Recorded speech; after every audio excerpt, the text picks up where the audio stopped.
Welcome to another Unwinding with Fiber and Fabric, and welcome to a new year. So, as most of you probably also find, at the beginning of a new year, we think ahead, especially those of us that are crafters, we think ahead to the things that we want to accomplish in the new year. And this year, I've been thinking a great deal about what I accomplished last year and what I would like to accomplish in this upcoming year.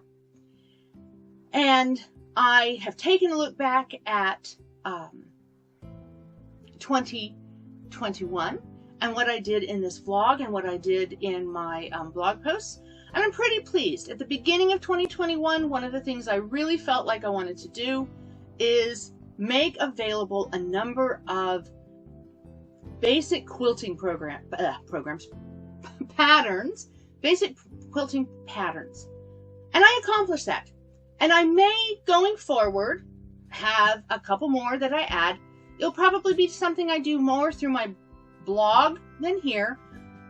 But I will always have to show in my videos the different things that I've been working on, because it's just fun to share the joy of the crafts and share the fun of the projects that I've worked on. But in this upcoming year, I keep having a feeling I'd like to focus a little bit more on spinning and knitting as my own personal goals, to try to work on maybe different fibers, to try to record some of the tips and techniques I use, to try some different knitted patterns. I really do want to try some more baby knits, and I want to try some more doll clothes knits, doll size knits. Because those were some of the things I would have liked to have done more of last year, but didn't have the time and space and inspiration to do so. So that is what I'm planning for this upcoming year. And with that in mind, I decided the first video of this upcoming year was going to be today on Distaff Day. So happy Distaff Day to you spinners. And for those of you who are not spinners, a distaff is something that we use to hold fiber so that when we spin, especially on a drop spindle, but also on a spinning wheel, we can have all the fiber contained by an extra hand, basically. And so I'm going to include links in the description below of a couple of wonderful short videos of a spinner showing how to prep and use a distaff. Because why reproduce something someone else has done really well? Now, with that in mind, those of you who aren't familiar with Distaff Day, or those of you that are familiar but may have seen some of the debate that shows up that I saw this year show up, Distaff Day in the Middle Ages, in Christian Europe, was the day that the spinners could take up their spinning wheel and take up their drop spindles and spin again after the 12 days of Christmas. There is certainly record of this being a tradition, that the spinners would put aside their spindles, put aside their spinning wheels, and prepare for Christmas and the 12 days starting on Christmas Day to, I believe, Epiphany. Now, the thing is, as a historian, I recognize that a lot of the traditions that Christian Europe had were traditions that they took on, they co-opted from the non-Christian peoples that they merged with when Christianity spread through Europe. And with that being said, Distaff Day may very well have been a tradition, or the putting aside the spinning for a period to celebrate the winter, may have been a tradition that predates Christian Europe. But as a historian, I also know that it's very difficult when we go back to a certain point to really establish record. And that's when we get into the difference between history and myth. And from a historical point of view, you have to be very careful with myth. But from a spinner's point of view, especially a modern spinner who may not want to be necessarily associated with a specific religion, and I have no problem with being associated with a specific religion, but it is not the 12 days of Christmas and Epiphany and all of those things. That's not something that I grew up with. I don't have a problem celebrating Distaff's Day or Saint Distaff's Day. As a spinner, I see it as something I can embrace. And as a spinner, I think it's okay for us to embrace the myth just a little bit more than a historian might otherwise embrace the myth. Myths are vital in our society, but myths should not be mistaken for history, for fact. History in itself has to be adjusted as more record and archaeological evidence emerges. It is not a hard, solid thing, but it is also something that we try to associate with documentation. So for me, seeing that there might be a little bit of conflict arising from people who are trying to argue one side versus the other, it doesn't make a lot of sense. As a spinner, embrace the notion. And if you want to celebrate Distaff's Day on, I think they said the 2nd of January, then do so. If you want to celebrate it on the 1st of January, do so. If you want to celebrate it on the 7th of January, do so. Because at this point, we, the modern spinner, are actually really kind of co-opting something that hasn't been passed down to most of us through the generations. And there may be people who have passed it down from generation to generation. And if you are one of those people, oh my goodness, please record your history. Please record for posterity the fact that your grandmother did this, and your great-grandmother did this, or your grandfather did this, and your great-grandfather did this. Please, as a historian, I beg you, please record your family history. Please record your experience. If you are taking this up as something you're doing now because you want this in your life because it gives you a sense of joy and you're celebrating winter solstice and you want to start spinning on, I guess, the 2nd or whenever it falls, 12 days after the winter solstice, then by all means, document that that's what you're doing. Share with the people. That's what you've decided to do. And so for me, it works out really well for me to celebrate Distaff's Day on the 7th. Because I have usually by this point managed to at least get the Christmas tree and the bulk of the Christmas decorations down. This is my exception because I'm going to use this tree throughout the year to highlight some of my crafts, because otherwise it's a dead space behind me, and I don't like that. I don't want to have a dead space behind me. I don't think you want to have a dead space behind me. We already have the big white window behind me. So for me, the 7th of January works perfectly. And this year, I really had to wait. I wanted to spin. I wanted to spin on Christmas. I wanted to spin on New Year's. And in the years past, I have spun my way into New Year's. And in years future, I may very well do that as well. But this year, it was really wonderful to wait until the 7th. I wanted to wait until today to come and do this video. And it worked really well because it gave me, it forced me to rest. I have been working on one of the gauntlets that I'm making for my son, the fingerless mitts in essence. But other than that, I have rested. I have a lot going on in my life at the moment that I did not expect to be having. Even when I started my Vlogmas post back in December, a whole lot of things have happened in my life that I think will all end up being a positive, joyful in the end. But 2022 is turning out to be a tiny bit not what I expected. And so I think that might be why I've been feeling this urge to do more spinning, more knitting, more unwinding with my favorite fiber, more hand quilting, and sharing more of these kind of things with you. So let's dive in now that I'm this far in, and if you're watching hoping to see some fiber, I do have some fiber, and I do have a dilemma, and it's a dilemma I think a lot of spinners find. We love to purchase, we love to accumulate lots of fiber, but sometimes we sit and we go, well, I have, like in this case, in this basket to my side, I have 2 pounds or more of roving ready to be spun into a shawl or sweater.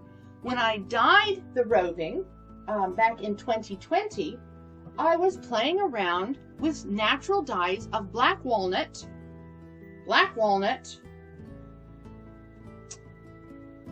pecan or pecan, and lichen that I harvested off of dead tree branches that had fallen.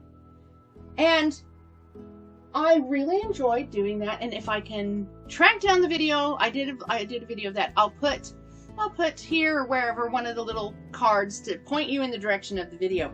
But the interesting thing is you'll notice that, so when you do dyeing with acid dyes, you have a tendency to get a lighter shade with every batch. With the natural dyes, here in front of the camera, with the natural dyes, what I discovered is it kind of worked the other way. With every batch, I got a darker shade. And I have a feeling I would have gotten a much darker than this with my walnut if I had been using green hulled walnuts. But when we collected them, it was late in the season, and in order to collect enough to work with, the hull had started going from green to black. And I was going to redo this project this past year, but I haven't spun this yet. And I was busy doing other things. Go figure. So I have all these wonderful, wonderful natural shades that I want to spin. And you might say, well, just spin them. But here's the thing. How do I spin them? Now, and this is what I really wanted to come and share with the video. When you have a roving that's been sitting for over a year, it can become compressed. So one of the first things I like to do is I like to fluff up my roving and get a feel for it, get some air back into it. Just put some fluffing. It's not felted, it's compressed. And compressed fiber is not fun spinning fiber. It just isn't. So taking a few moments and opening up your braids and putting some air back into it can really help the spinning. And I can, option number 1, I can just pre-draft a little and I can just spin directly from this braid. That's option number 1. I have a tendency to get very bored when I spin from option number 1. That's just me. So option number 2 is after fluffing it up, pulling off long strips. And I have videos. If you look up in my videos, the Countdown to Christmas 2020 Fiber Spin, you will find both videos showing me spinning from this, splitting this like this, and spinning from this, and showing how the very different hand-dyed rovings look when they're spun from this. And there's also some videos that show the crocheted evidence of my daughter's Afghan that she made, blanket that she made with that.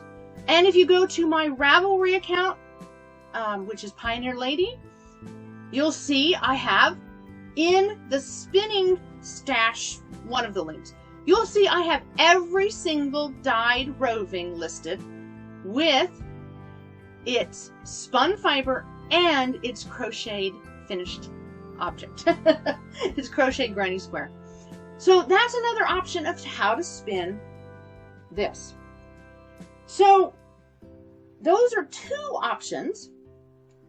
But then there's another option that I do actually like.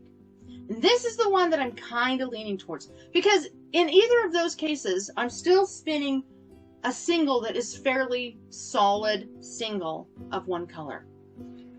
I can, especially with this, after splitting it into these, and yes, I can spin just like with pencil roving, I can just spin right from this.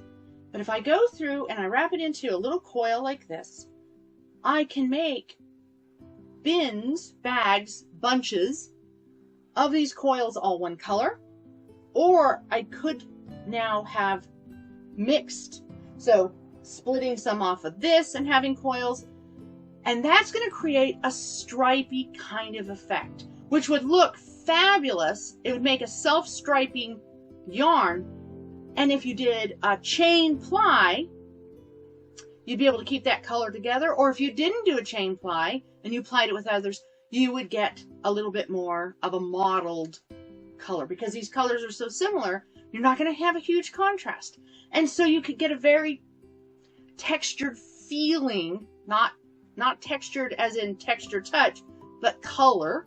So a very mottled, I think I have fur on my face, or fuzz on my face. A very mottled color. And so that's another way to do it. So I guess that actually brings us up to 4 ways to spin it. So I'm thinking about that, but then there's another way to accomplish that same kind of self-striping, but without having to split everything into pencil roving. After you've fluffed your roving, first of all, as someone, I asked this question years ago, and as people said, it's your roving. You can do whatever you want with it. You can spin it however you want. I could take it to the blending board. I could take it to the drum carder, and I could blend everything together and get a different color. But another way to get self-striping without having to split all your fiber is, and if you really do want to have this fluffed up again, because if it's compressed, it doesn't necessarily want to do this. So I think I'm going to take about half of it. There we go. I can make a whole pile of these. And I can make a whole pile of these out of any of the colors. And I can spin it like this. Now you could say, well, why would you want to spin small bunches as opposed to spin directly from a long roving? Remember how I said that when I spin from a long section of roving just going off, I get bored? If I make a bunch of these little fluffy bits, it's very much like when I'm spinning from the lock of my my self-prepared fleece. And I can have a whole random pile of colors go into it and just randomly pull out fluff. So I'm going to, sorry, again, fiber in my nose.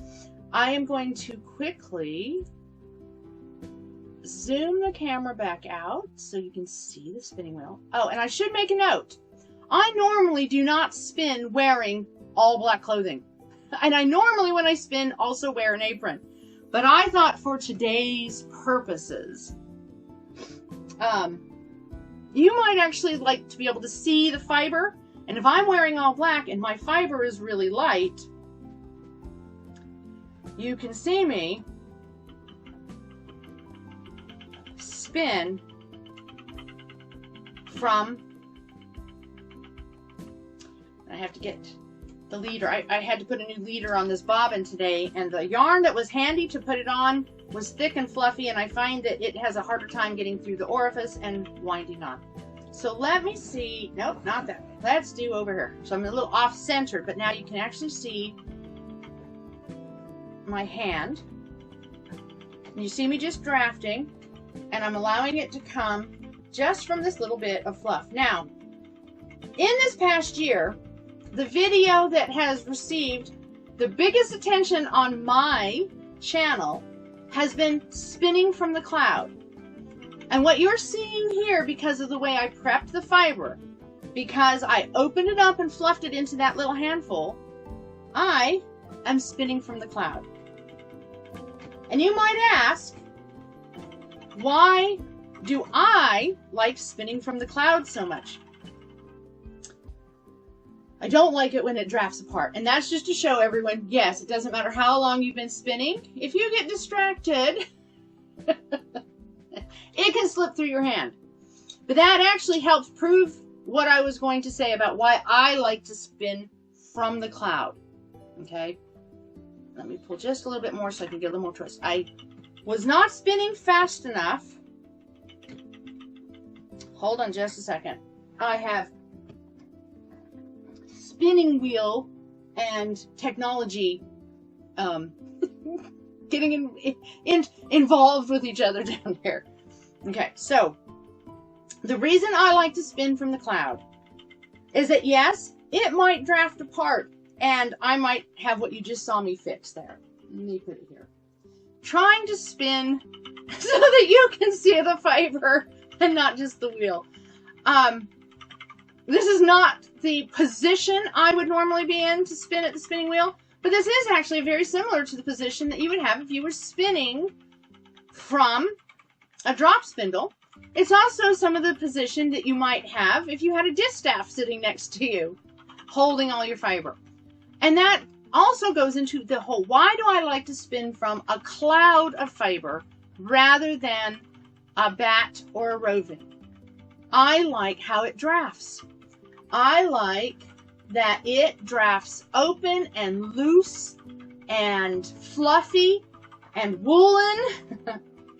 I love that if I put more twist in it, I get a stronger fiber. If I put less twist in it, I get a fluffier fiber. For me, without having to overthink or be very technical in my spinning, spinning from a cloud gives me a greater control over my final result than if I use other prepared methods. So, when I choose to purchase a prepared roving, it's sometimes easier for me both in the thinking about how I want to spin, but also in being able to see how the fiber wants to spin. If instead of spinning it from the roving, I break it into smaller sections, and these sections are probably about 6 to 7 inches long. You can do them longer, especially if you want longer self-striping. But for me, this mimics spinning from the lock, spinning from a cloud of fiber, spinning from a fleece. And so that's why I like to do this. And if I decide, and I'm leaning more and more as I go through this video, I'm leaning more and more, that's actually how I want to spin this fiber. I don't want to make another striped sweater.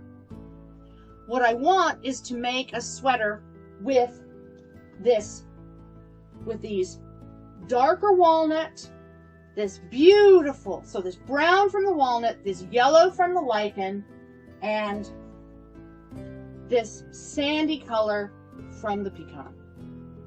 I want these colors to be in the sweater, but I don't want the sweater to be striped. So the easiest way, now that I kind of am moving towards that, the easiest way for me to accomplish that, to get a very tweedy type, mottled color, subtle changes, is to sit down, tear apart these guys into a big basket. 2 pounds of fluff is, I think, what I'm going to end up with. I may separate these into 1 pound and 1 pound bundles and then start tearing it. And just think how much fun and how much de-stressing as 2022 begins I'm going to have, because I'm going to spend some time with a big basket and I'm going to go, pull, pull. And if I have a frustrating day, I might find the frustrating day a lot less frustrating because I've sat here and I've made cloud out of my roving. So that is what I wanted to come and share. These are the things I wanted to share with you. I hope that you're having a good start to 2022. We're 7 days into it and I'm going, I very much appreciate the memes that are going around, all about, well, we thought 2020 was going to be rough. Oh my goodness, 2021. 2022 is off to a roaring start for me. But I insist that every day I find something to be grateful for, something to find joy in,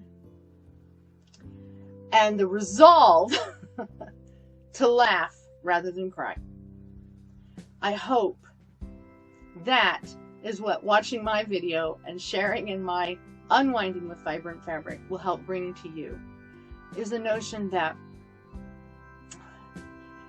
while the people we may see in these videos look like life is wonderful, remember, we're trying to accomplish two things. Most of the crafting vloggers and instructors and inspiring individuals that I watch seem to try to accomplish two things with their videos.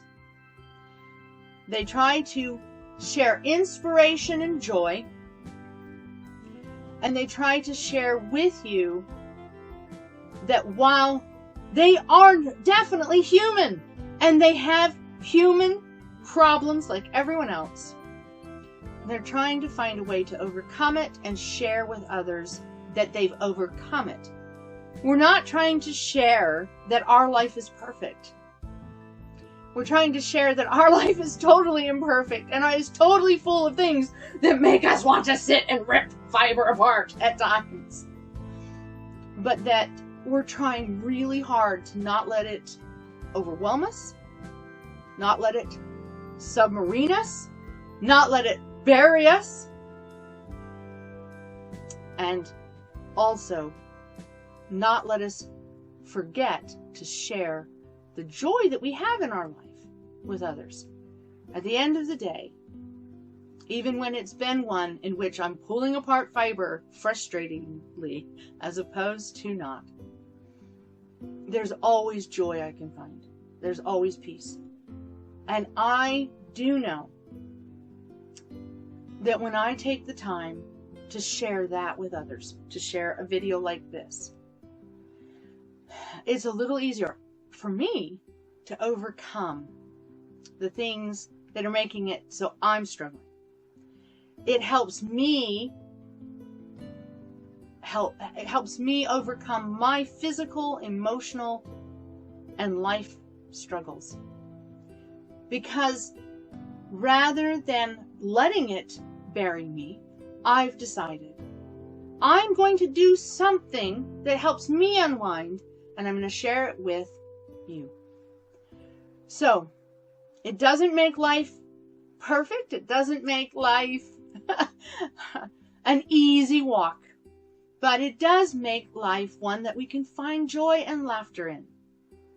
So I am going to spend 2022 unwinding with fiber and fabric and sharing it in any way I can with the people that I care about and the people who take the time to join me in this journey. I wish you all the very best of this upcoming year.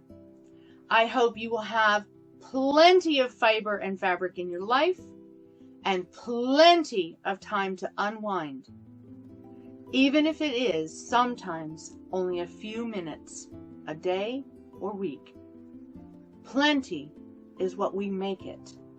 It is not the quantity, it is the quality. It is the abundance of life that comes because we appreciate and have gratitude for the quality, and that's what gives us a plentiful abundance and a joyful existence. Wishing you all the best, and we will probably see you in a couple weeks. We'll see you soon.